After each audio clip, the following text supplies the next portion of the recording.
turi imbohe zabo turibona aho tuva, kuba tutavuga si uko imitwe irimo ubusa.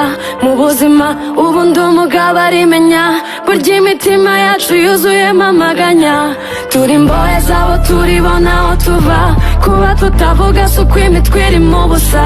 Mu buzima ubu ndi umugabo arimenya, burya imitima yacu yuzuyemo amaganya. Akami ka muntu ni umutima we, nuko tubona dutambura ntawe uzi ibyacu. Namenye neza ku isi si iwacu, twe turi abagenzi twambariye gusoza tutanduranya. Nawe ndorera abisi banshobeye, uricecekera bakakwita kuri umucuyi. Nawe nkiyombera ko nisunze microphone, uzahera he wanga kumva kandi ukunda beat man. J Polly, baby, rest in peace, soldier. ubu ndi umugabo arimenya, burya